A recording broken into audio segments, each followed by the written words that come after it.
Shalom, selamat pagi Bapak Ibu Saudara terkasih dalam Tuhan Yesus Kristus. Kita bersyukur pada kesempatan pagi hari ini bisa hadir di tempat ini untuk datang kepada Tuhan dengan pujian dan penyembahan kita. Saya juga menyambut kepada Bapak Ibu Saudara yang mengikuti ibadah kami melalui online. Selamat datang, selamat beribadah, kiranya Tuhan Yesus memberkati kita semua. Mari kita ambil waktu sejenak untuk saat teduh, kita mempersiapkan hati pikiran kita untuk datang kepada Tuhan.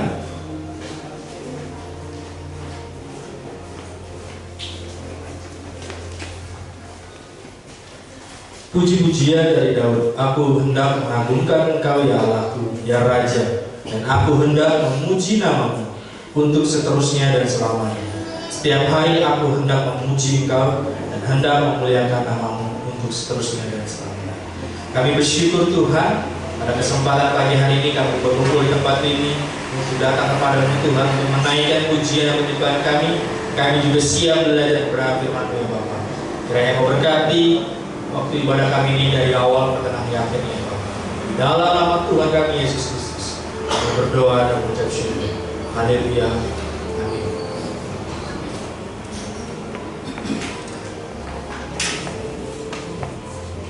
Shalom. Puji nama Tuhan, kita bisa berkumpul kembali gereja SPBF melanjutkan ibadah kita pada pagi hari ini. Bersuka cita karena Tuhan waktu ini masih masa-masa Natal ya. Bersyukur kita bisa merasakan menikmati kasih Tuhan, cinta kasih Tuhan sampai pada saat ini. Mari saya undang Bapak Ibu untuk bangkit berdiri. Karena Yesus telah lahir, dunia bersuka cita. Mari kita semua.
Masih bangkit berdiri.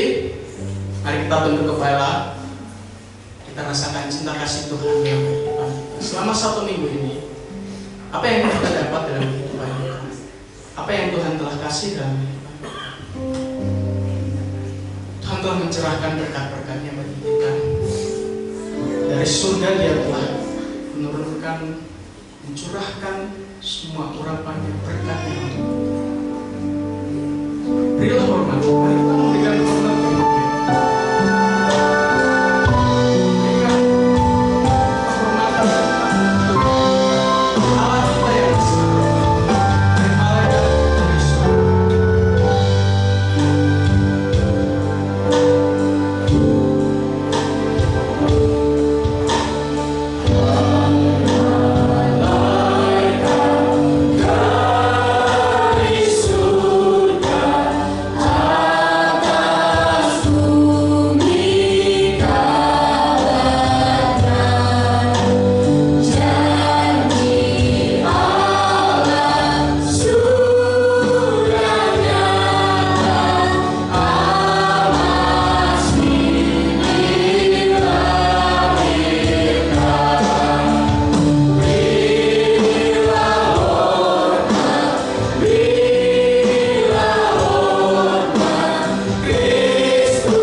Panggilan memberi dari Mazmur 96 ayat 8. Berilah pada Tuhan kemuliaan namanya, bawalah persembahan dan masuklah ke pelatarannya. Minta tolong untuk petugas persembahan dengan diiringi lagu Jangan Lelah.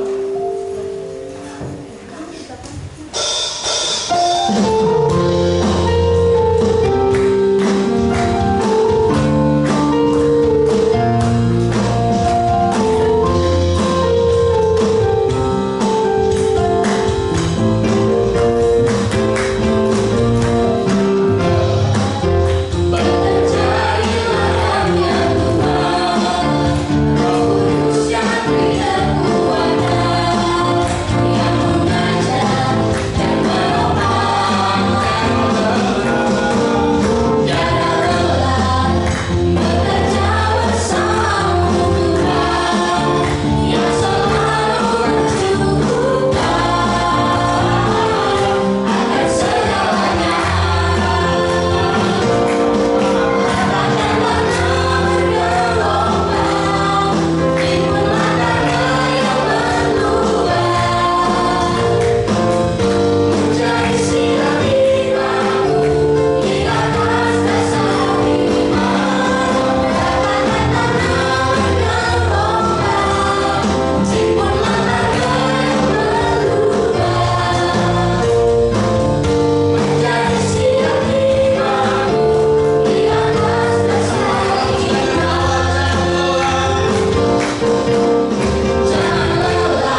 Ini kami sudah membalikan apa yang Kau sudah berikan dalam kehidupan kami. Kiranya persembahan perpuluhan kami ini bisa berguna untuk pelayanan tempat ini ya Bapa. Inilah persembahan perpuluhan kami sebagai wujud rasa syukur kami, rasa cinta kami dan rasa hormat kami kepada Engkau ya Bapa. Di dalam nama Tuhan kami Yesus Kristus, kami serahkan persembahan perpuluhan kami kepada Engkau ya Bapa. Haleluya. Amin.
Mari kita sama-sama doa. Allah Bapa kami yang di surga, kami mau serahkan anak-anak kami untuk belajar kebenaran firman-Mu ya Bapa. Kiranya Tuhan urapi mereka dengan memberikan hikmat, keterangan dan kecerdasan ya Bapa, sehingga mereka bisa memahami kebenaran firman Tuhan yang disampaikan oleh guru mereka ya Bapa. Dan mereka bisa bertumbuh di dalam kerohanian, mau percaya Tuhan Yesus sebagai Tuhan dan Juru Selamat mereka ya Bapa. Di dalam nama Tuhan Yesus Kristus kami serahkan mereka dalam belajar kebenaran firman-Mu. Haleluya. Amin. Amin.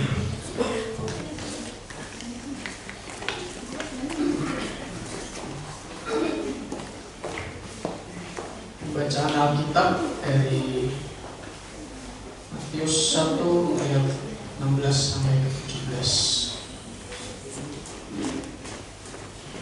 Yakub ayat yang ke-16. Yakub memeranakan Yusuf, suami Maria, yang melahirkan Yesus yang disebut Kristus. Jadi seluruhnya ada 14 keturunan dari Abraham sampai Daud, 14 keturunan dari Daud sampai pembuangan ke Babel, dan 14 keturunan dari pembuangan ke Babel sampai Kristus. Yang akan dijelas oleh hambanya. Untuk menghormati firman yang disampaikan, kita saat teduh, kita benar-benar menyiapkan hati kita, pikiran kita untuk siap dengarkan firman Tuhan. Engkaulah Tuhan, Engkaulah Raja dalam hidup kami. Berdaulatlah atas hidup kami, Tuhan. Peganglah seluruh kehidupan kami, agar kami dapat bersama selamanya. Ku rindu setiap waktu hidup yang benar. Ku rindu setiap waktu hidup yang kebenaran-Mu.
terima kasih Tuhan atas segala yang Kau berikan dalam kehidupan kami.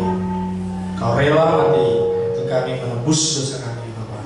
Ada kesempatan pagi hari ini Tuhan, kami juga siap belajar kebenaran firman-Mu ya Bapa.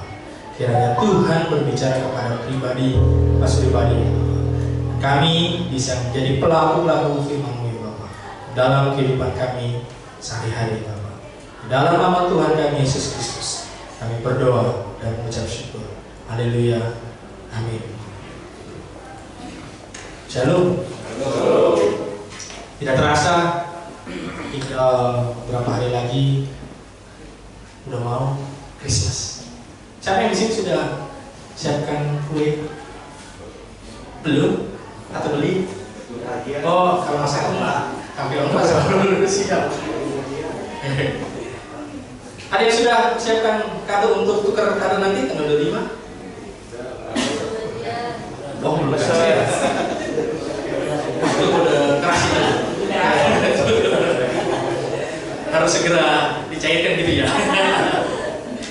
Ya, Bapak Ibu Saudara, pada kesempatan hari ini kita akan belajar kebenaran firman Tuhan yang mungkin sering kita dengar, tetapi juga kadang juga sulit untuk memahami, yaitu mengenai di judul Christmas for the Imperfect. Jadi Natal untuk orang-orang yang tidak sempurna. Kenapa saya bilang begitu? Tidak ada di dunia ini manusia yang sempurna. Tidak ada manusia di dunia ini yang sempurna. Karena kita hakikatnya sudah jatuh dalam dosa, semuanya tidak ada yang sempurna. Kita masih hidup di dalam dunia, oleh sebab itu kita masih hidup dalam dosa. Dulu awal-awal memang manusia dikatakan apa? Baik. Itu menunjukkan bagaimana kita kondisinya sebelumnya sempurna. Ketika jatuh dalam dosa, maka semuanya gambaran tentang Allah di dalam diri kita sebagai manusia hilang. Oleh sebab itu Tuhan kita, Allah kita yaitu Yesus Kristus datang ke dunia untuk menebus saya dan Bapak Ibu, untuk mengembalikan kita yang tadinya sempurna jadi tidak sempurna, dan akhirnya kita kembali menjadi sempurna seperti sedia kala yaitu ciptaannya yang awal. Mari kita baca firman Tuhan dari Matius pasal 1 ayat 1 sampai ayat 17. Kita baca sini berganti. Saya ayat yang pertama, Bapak Ibu Saudara ayat yang kedua. Matius pasal 1 ayat 1 sampai 17. Dengan judul perikop Silsilah Yesus Kristus. Inilah silsilah Yesus Kristus, anak Daud, anak Abraham. Abraham memperanakan Ishak, Ishak memperanakan Yakub, Yakub memperanakan Yehuda dan saudara-saudaranya. Yehuda memperanakan Peres dan Zeres dari Tamar. Peres memperanakan Hezron, Hezron memperanakan Ram. Ram memperanakan Aminadab, Aminadab memperanakan Nahshon, Nahshon memperanakan Salmon, Salmon memperanakan Boas dari Rahab, Boas memperanakan Obed dari Rut, Obed memperanakan Isai. Isai memperanakan Daud, Daud memperanakan Salomo dari istri Uriah. Salomo memperanakan Rehabeam, Rehabeam memperanakan Abia, Abia memperanakan Asa. Asa memperanakan Yosafat, Yosafat memperanakan Yoram, Yoram memperanakan Uzia. Uzia memperanakan Yotam, Yotam memperanakan Ahaz, Ahaz memperanakan Hizkia. Hizkia memperanakan Nasir, Nasir memperanakan Amon, Amon memperanakan Yosia. Yosia memperanakan Yehoknya dan saudara-saudaranya pada waktu pembuangan Babel. Sesudah pembuangan Babel, ia memperanakan Zerubabel memperanakan Abihud, Abihud memperanakan Eliakim, Eliakim memperanakan Azor. Azor memperanakan Zadok, Zadok memperanakan Akim, Akim memperanakan Eliud. Eliud memperanakan Eleazar, Eleazar memperanakan Matan, Matan memperanakan Yakub, Yakub memperanakan Yesus,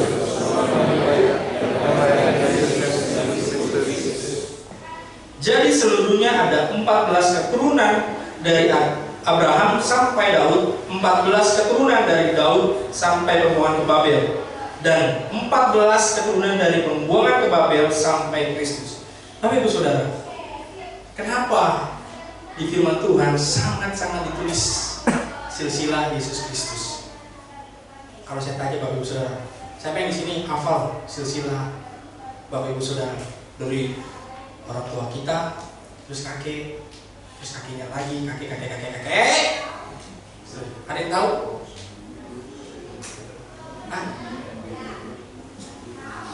Ada yang tahu? Siapa yang di sini tahu sampai generasi di atas kita kedua atau ketiga? Ada yang tahu? Gak ada yang tahu? Tahu? Wah, masih tahu? Luar biasa.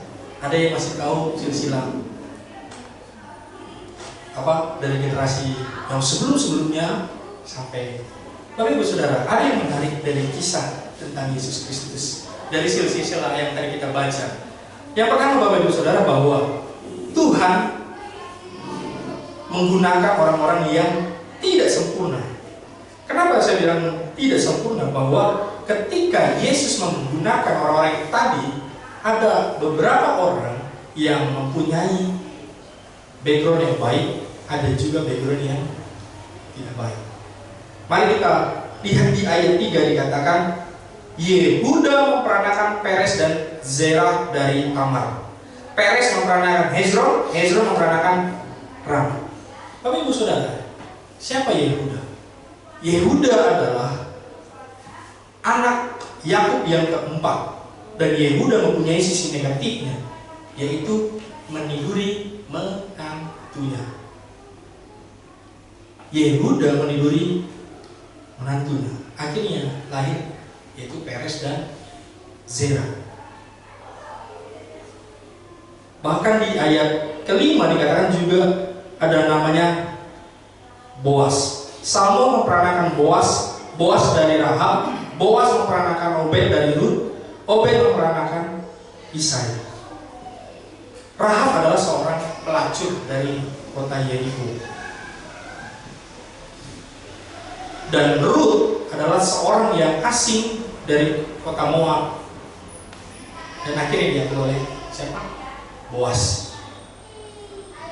Bapak Ibu Saudara, dan ketika kita lihat di ayat 6, yaitu tentang Raja Daud, yaitu Isai memperanakan Raja Daud, Daud memperanakan Salomo dari istri Uria.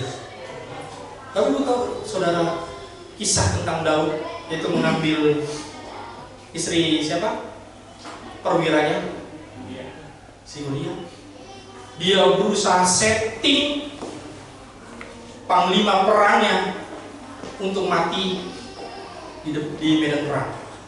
Akhirnya istrinya diambil. Padahal Bapak Ibu Saudara, dia suka dengan istri perwiranya, karena dia ingin berusaha menguasai semua, yaitu termasuk istri perwiranya. Akhirnya Daud berpikir, bagaimana caranya saya supaya bisa memiliki istri perwira ini. Gak mungkin saya tiba-tiba, ayo kamu jadi istri saya raja, saya berhak. Gak bisa. Daud berpikir dan membuat supaya Uria mati di medan perang. Kejahatan Daud mengingini istri orang. Setelah mengingini, dia berusaha untuk membunuh suami dari istri yang dia ingini. Bahkan Bapak Ibu Saudara, ada satu nama yang sangat-sangat terkenal, yaitu Manasye. Dikatakan di ayat 10, Hizkia memperanakan Manasye, Manasye memperanakan Amon, Amon memperanakan Yosia. Bapak Ibu Saudara, Manasye adalah raja yang paling kejam, paling jahat. Manasye dengan beraninya membunuh anak sematawayangnya dengan cara apa? Dibakar hidup. Tujuannya untuk mempersembahkan kepada berhala. Bayangkan, anak satu-satunya dia korbankan untuk korban persembahan ke berhala. Betapa kejamnya saat itu. Dan semua zaman Raja Manasye terjadinya banyak pembunuhan. Tapi Bapak Ibu Saudara, kalau dilihat dari silsilah Yesus, kenapa Tuhan memakai orang-orang yang punya background yang tidak baik, yang pelacur lah, yang pembunuh lah, dan sebagainya? Kenapa Tuhan tidak memakai orang-orang yang baik? Rasul, nabi. Kenapa tidak memakai hal yang baik? Ada maksud, Bapak Ibu Saudara. Tuhan mau menunjukkan bahwa kita ini akan disempurnakan melalui Tuhan. Bapak Ibu Saudara, walaupun kita mempunyai silsilah yang tidak baik di atas kita, orang tua kita, kakek kita, atau siapapun, tapi Tuhan kalau memakai kita, Tuhan yang akan mensempurnakan. Bapak Ibu Saudara, saya dikasih tahu oleh orang tua saya bahwa kakek saya adalah seorang dukun yang terkenal di Jawa dan sangat-sangat sakti. Jadi seharusnya saya terakhir ketemu dengan Mbak Kakung, itu seharusnya saya akan meneruskan warisan ilmunya. Saya dirasa oleh kakek bahwa saya yang pantas, yang cocok menerusi ilmu kebatinan. Tapi Bapak Ibu Saudara, saya tidak mau. Saya tidak mau terikat oleh kuasa-kuasa gelap. Saya tidak mau hidup saya dipengaruhi oleh kuasa gelap. Dan perjuangan orang tua saya, papa saya, sebelumnya bukan orang Kristen. Dia menentang, dan akhirnya suatu ketika sebelum kakek saya meninggal dipanggil Tuhan, orang tua saya, papa saya, adu ilmu dengan kakek. Jadi ada satu benda pusaka yang sangat-sangat dijaga oleh kakek saya. Itu keris kecil sekali, dan itu tidak bisa sembarangan orang memakainya. Harus yang katanya punya ilmu yang lebih tinggi. Tetapi kakek saya menantang ini, kalau kamu bisa menaklukkan benda pusaka ini, saya mau percaya kepada guru kamu. Akhirnya orang tua saya berdoa segala macam. Pertama gagal. Terus dibilang, mana ilmu kamu? Kamu sudah berguru ke orang bule sana, tetapi tidak ada hasilnya. Yang kedua, disuruh coba lagi. Orang tua saya cuma bilang begini, Tuhan jangan mempermalukan hambamu. Dan saat itu Bapak Ibu Saudara, yang tadinya kerisnya itu melayang-melayang, didoakan, langsung tumbang, jatuh. Oleh sebab itu, akhirnya kakek saya percaya kepada Tuhan Yesus Kristus. Bapak Ibu Saudara, saya mau menjelaskan begini, walaupun saya, orang tua saya, kakek saya punya ilmu segala macam, tetapi ketika Tuhan memakai saya, Tuhan yang akan menyempurnakan. Tuhan tidak melihat background orang tua saya, background kakek saya. Bahkan Bapak Ibu Saudara, Tuhan tidak melihat latar belakang Bapak Ibu Saudara. Dulu mungkin apa, bagaimana, keluarga keturunan apa, segala macam. Tidak. Tuhan mau menunjukkan kuasanya melalui saya dan Bapak Ibu Saudara yang tidak sempurna. Tuhan ubahkan menjadi sempurna. Bapak Ibu Saudara, tidak ada masa lalu yang terlalu kelam bagi Allah, karena Allah sangat mudah mengubah masa lalu kita yang kelam menjadi masalah yang indah. Bapak Ibu Saudara, kalau kita dilahirkan di keluarga atau keturunan dengan latar belakang yang buruk, dengan bersama Tuhan kita Yesus Kristus, maka kita tidak harus melanjutkan menjadi penerus yang buruk. Kalau kita dilahirkan dari keluarga yang hancur, yang berantakan, tetapi bersama dengan Yesus, maka hidup kita akan menjadi garis keluarga yang baru. Kita harus bisa menyerahkan hidup kita ke dalam tangan Tuhan, untuk Tuhan ubahkan yang tadinya tidak baik menjadi baik, yang tadinya hancur menjadi baik, yang tadinya jelek, buruk, dan segala macam, Tuhan ubahkan menjadi baik dan sempurna. Tujuannya untuk nama Tuhan dipermuliakan. Hal yang kedua, Bapak Ibu Saudara, Yesus datang menyelamatkan manusia berdosa.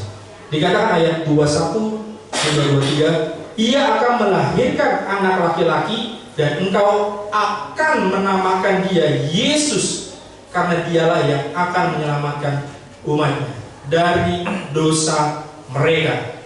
Hal itu terjadi supaya genap yang difirmankan Tuhan oleh Nabi, sesungguhnya anak darah itu akan mengandung dan melahirkan seorang anak laki-laki, dan mereka akan menamakan dia Immanuel, yang berarti Allah menyertai kita. Bapak Ibu Saudara, nama Yesus sangat-sangat indah, yang berarti Tuhan yang menyelamatkan. Kenapa dikatakan Yesus? Karena saat itu kondisinya orang-orang Yahudi atau orang Israel menunggu satu pribadi yang bisa mengeluarkan mereka dari zaman kerajaan itu, jajahan Raja Romawi. Dia berusaha dan berpikir akan ada satu keturunan yang akan membebaskan kehidupan mereka di tangan kerajaan Romawi. Tapi Bapak Ibu Saudara, yang muncul adalah Yesus.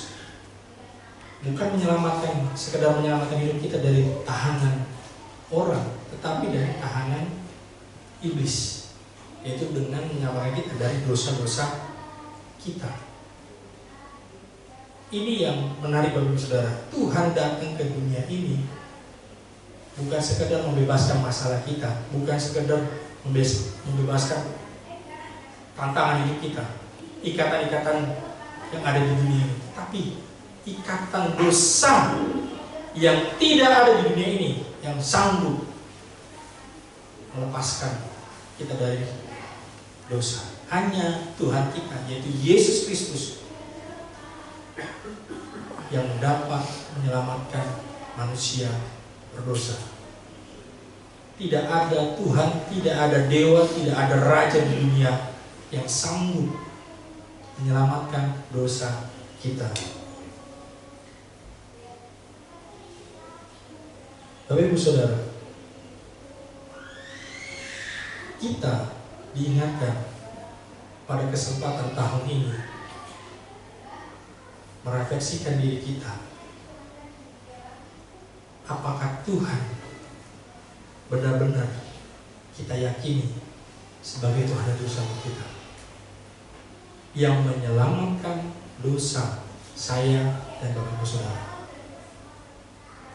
bukan sekedar Tuhan yang membebaskan segala beban hidup kita, segala persoalan tantangan hidup kita, tapi Dia lebih dari itu, yaitu menyelamatkan dosa saya dan Bapak Ibu Saudara.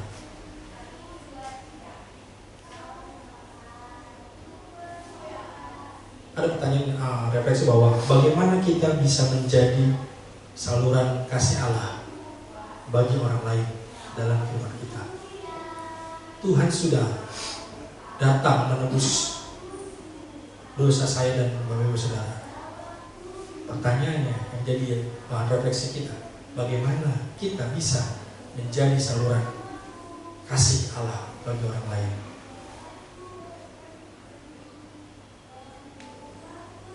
Apakah kita cuma duduk diam? Atau kita bawa saudara kita, kerabat kita, teman kita, untuk kita kenalkan siapa Yesus sebagai Tuhan Juru Selamat kita. Di Natal ini bukan hanya untuk orang-orang yang sudah percaya, tetapi bagaimana kita juga harus membagikan atau menyalurkan kasih yang sudah kita terima, yang sudah kita rasakan pada semua orang.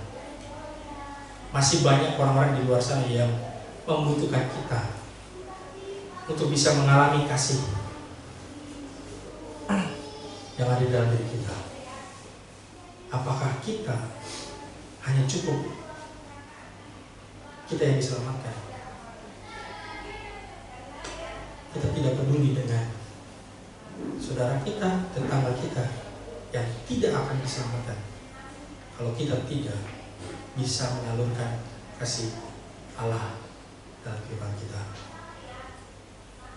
Saya akan tutup Bapak Ibu Saudara bahwa misi Allah dalam menyelamatkan manusia dengan melalui garis keturunan Yesus yang tidak sempurna, maka kita dapat melihat tentang kasih Allah yang melampaui kekurangan kita. Tuhan sudah menunjukkan bahwa Tuhan akan pakai semua orang, mau yang sempurna, yang tidak sempurna, yang backgroundnya dipandang tidak layak, Tuhan pakai untuk misinya, yaitu menyelamatkan manusia yang berdosa. Oleh sebab itu, kita yang sudah mengalami keselamatan dari Tuhan, tugas kita adalah membagikan kasih itu kepada semua orang. Sekiranya di Natal ini kita ambil waktu, kita berdoa untuk satu atau dua orang yang bisa kita jangkau, bisa kita bagikan kasih Tuhan. Mungkin kita sulit untuk menyampaikan tentang Injil, tentang Yesus, tapi mulailah dengan mendoakan. Ketika kita mendoakan, kuasa Tuhan akan bekerja, dan Tuhan akan melembutkan hati, pikiran orang yang kita doakan, dan suatu saat dia akan terbuka untuk percaya kepada Tuhan kita, yaitu Yesus Kristus sebagai Tuhan dan Juru Selamat. Mari Bapak Ibu Saudara, mulai tahun ini sampai tahun depan, kita berdoa untuk orang-orang yang belum percaya kepada Tuhan. Percayalah, tahun ke depan kita bisa membawa satu jiwa kepada Tuhan. Amin. Tuhan Yesus memberkati. Saya undang pemain musik, singer dan well.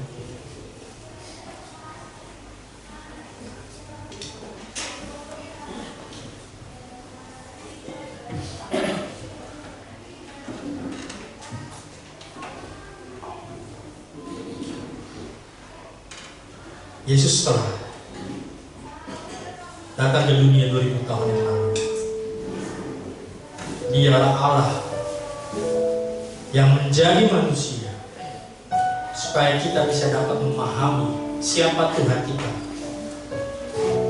Bukan sekedar Tuhan yang sekedar ilmu pengetahuan yang sulit dipahami oleh manusia, tapi Melalui Yesus Kristus kita tahu Tuhan kita siapa. Kita tahu Allah kita siapa. Kita tahu Juru Selamat kita. Kita tidak puji Juru Selamat.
Minta kepada Tuhan untuk menselidiki hati kita, motivasi kita. Apakah selama ini kita sungguh-sungguh percaya bahwa Tuhan Yesus Kristus sebagai Tuhan dan Juru Selamat kita yang menebus dosa-dosa kita.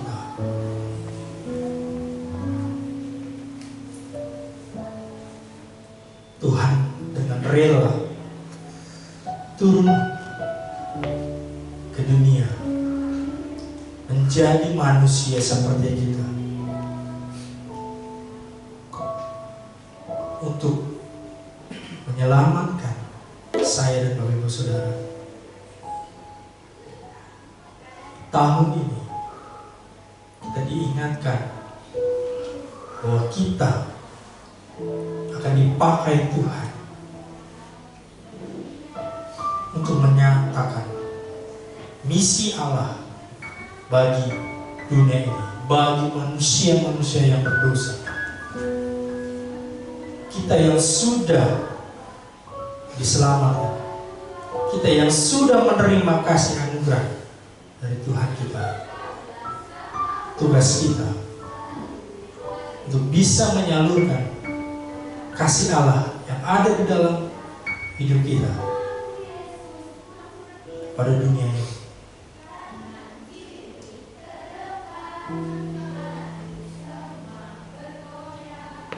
Kita nyanyi pujian Juru Selamat Dunia Kristus Tuhan.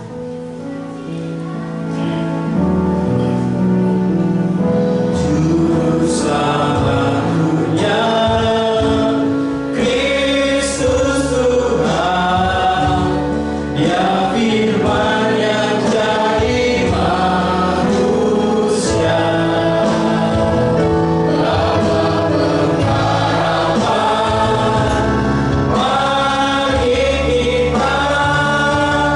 terima kehidupan yang bersedia. Juru selamat dunia Kristus Tuhan, Dia firman yang jadi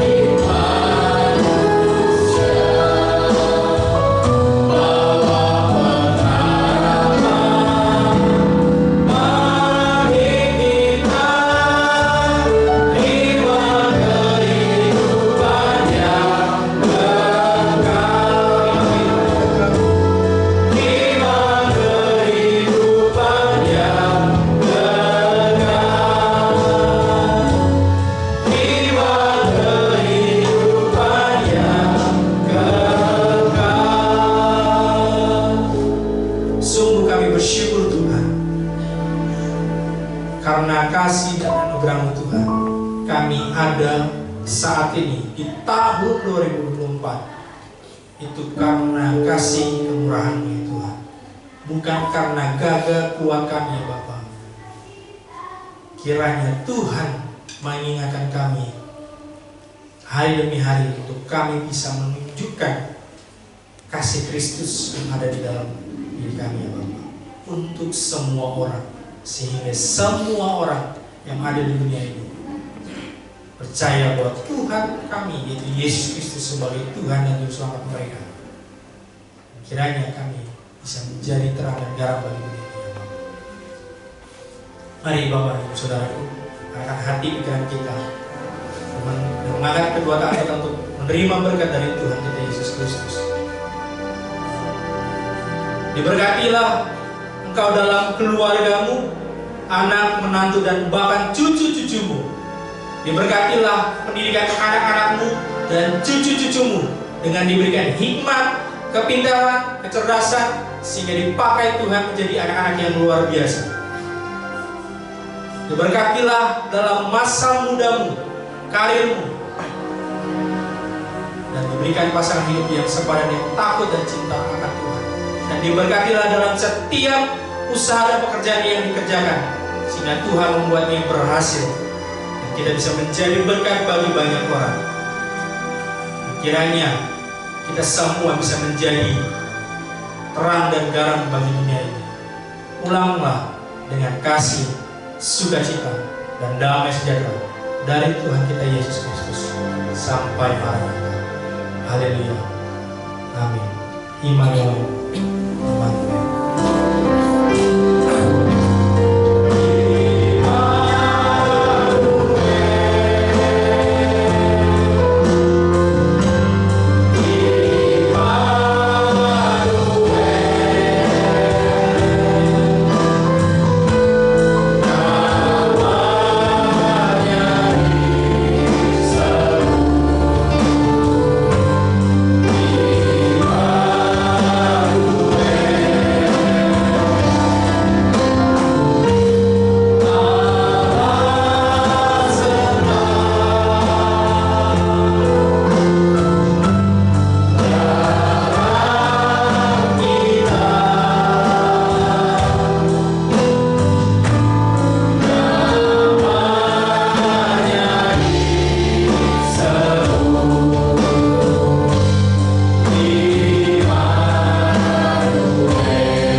Tuhan Yesus memberkati. Selamat duduk Bapak Ibu Saudaraku.